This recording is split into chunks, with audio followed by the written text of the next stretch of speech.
Okay, this time I felt like doing a bit of a nerdy ramble. Nothing serious, just some fun overthinking for the heck of it.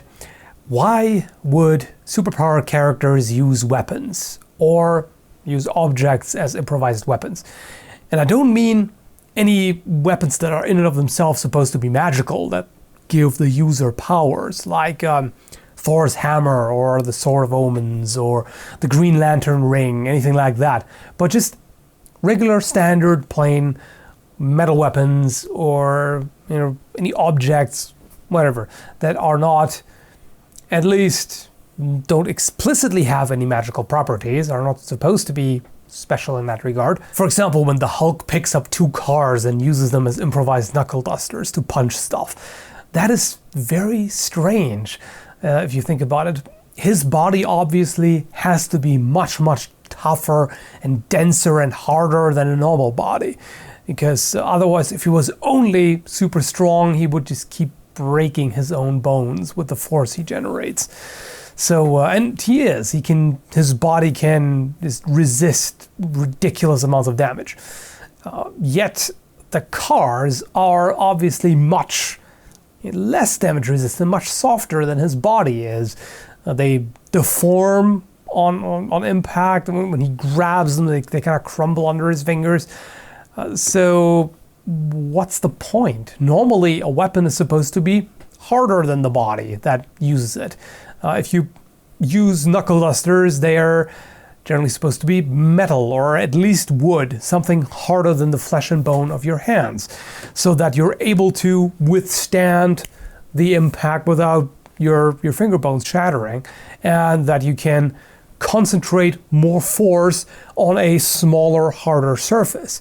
Which is also why, for example, stuff like this, tactical pens, typically have a tapered tip so that you can concentrate more force on a smaller surface. Or a flanged mace operates like that too. And with the cars, it's even the opposite. Like they are actually even larger than his hands. So everything is all ass backwards there. It's just very strange.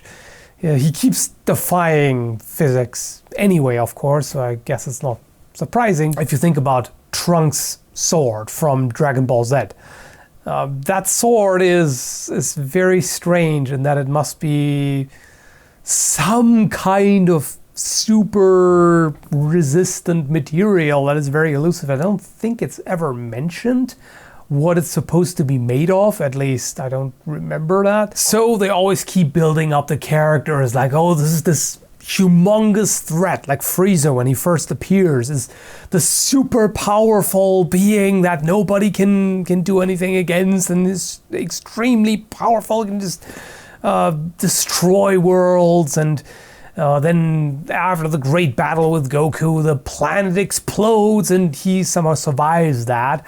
And he comes back, and later Trunks appears and just cuts him in half with that sword.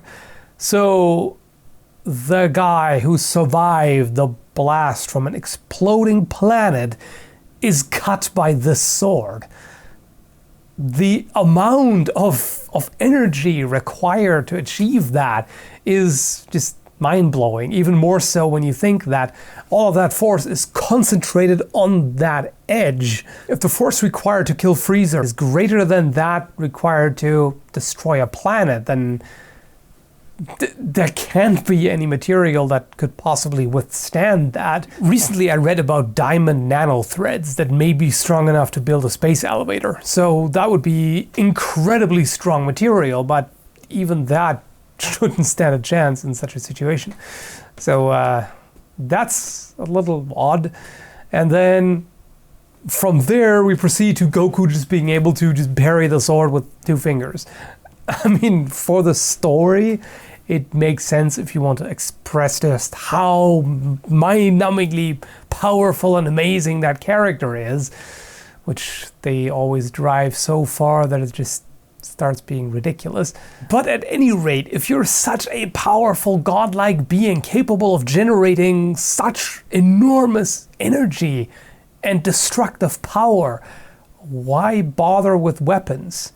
I mean, at that point, pretty much anything in the universe is probably not going to be as strong as your body. So just punch him, just slap him, just kick him, just tear him to pieces. It just doesn't make any sense for a character like that to use a weapon.